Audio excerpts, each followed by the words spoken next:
money, all you got to have it. You don't have to have a lot of money, all you got to have it. You don't have to have a lot of money, all you got to have it. You don't have to have a lot of money, all you got to have it. You don't have to have a lot of money, all you got to have it. You don't have to have a lot of money, all you got to have it. You don't have to have a lot of money, all you got to have it.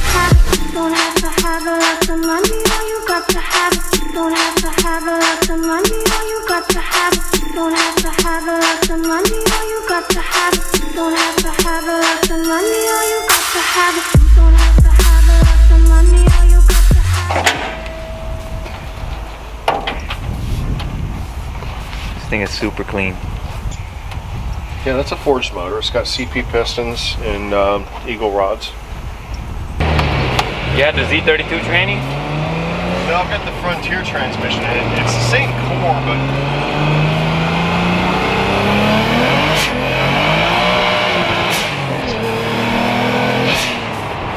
I'm only running 14 pounds of boost in it right at the moment. I pulled the boost controller out, so it's just running wastegate for now. Wastegate? Yeah. This thing spins the tires, that's all it does. Yeah. That's your digital dash, right? Yep. I have one that's running in a Mitsubishi 3000 GT VR4. Okay. I also have one that's running in a Subaru SVX.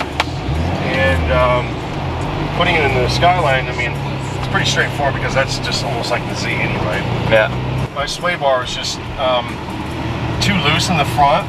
Yeah. And really needs a much stiffer sway bar because the front end is too soft.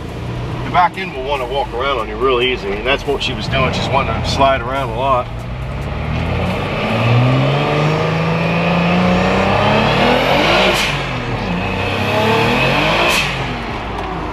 Snatching around. How'd you get these brakes on here? Made the brackets and everything, man. The front knuckles are actually off the Z32, but the steering rack's on the front side of the axles in the truck. Whereas on the Z it's behind the axle, so I had to cut off the ears for the turnbuckles and then weld them onto the front side of the knuckles to keep the geometry right. And then made these, took some 1-inch thick aluminum plate and cut them out, drilled them and tapped them for the caliper bolts, and then positioned the whole thing on the caliper, tack welded those bracket, the caliper bracket ears to the, and then, you know, I did like 4 passes, man, fill welds, because, you know, it was basically these big chunks of metal that were like this with a big fillet, you know, some welding, you know. This is a hood with the bulge on it. That's from the 2600. It's a 2.6 liter. It was bolt on? 4-cylinder. Bolt on? Yeah, this is a Mazda hood. It's the same truck, it's just for the 2.6 liter, they had to put a bulge because the heads are a lot bigger with the head. Yeah. Whereas all the 2200s, it's just flat. There's a guy selling this down in South Florida, and for like $100. And he went over the hood, like, you know, fixing the little imperfections, and then he put this black epoxy primer on it. That epoxy primer is awesome stuff, but it's like a flat black, so I just left it. And when I went to wrap it, the top of the truck was still blue, and I was like, let's go ahead and just make the roof black also. Yeah. So I just carried on with the, you know, the color of the hood. The wrap is cheap, man. I wrapped everything you see on this, $150 worth of material. And you have working AC too. I got working AC. I just realized. I got power steering in here. I mean, I used the 300ZX power steering pump with the Mazda Pitman arm box. And I had to shim the pressure relief valve in the power steering pump because this Pitman box runs at about like 1400 psi, whereas the Nissan runs at about 1200 psi. So the steering was real heavy. It really wasn't offering that much power steering. So I played around with some like 1mm thick washers, shimming this big spring, the pressure relief valve for the power steering pump, and just started adding washers into it until I finally got good power steering. And then I was like, well, let's put another one in there. And I put it in there, and literally there was so much power steering force that you took the steering wheel and went like this with it, just kind of twist it real quick, it would get into an oscillating feedback. The steering wheel was going. Wow. Yeah, because it was, you know, a delayed response by the box to the just the motion of the wheel. It was pretty wild.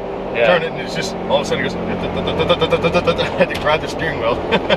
Crazy. Yeah, I'm like, okay, we got to take a couple of shims out of here. You can see the actual output voltage, how smooth it is. It's just sitting at like 1.07 volts, 1.06. The Nissan mass airflow meter, it jitters at idle, and it kind of throws the mixture around, and it makes the idle kind of want to jitter as well. You can see how just stable this thing sits. It's like if this motor came in with this truck.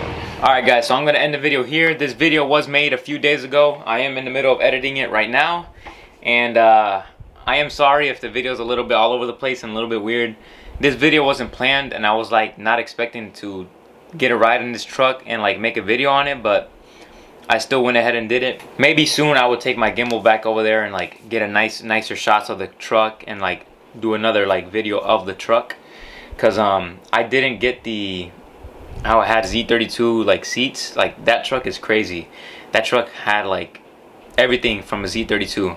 As you guys, if you guys watched the full video, you would know it has working AC, it has power steering, pump, it has everything from the Z32, and it has the knuckles of the Z32, and then the whole bed like lifts up, and like the whole rear end is from a Z32. That truck is insane. If you guys did enjoy today's video, please be sure to give it a big thumbs up, leave some comments. I enjoy the feedback. Thank you so much for watching. I appreciate you guys. Peace out. See you guys in the next one.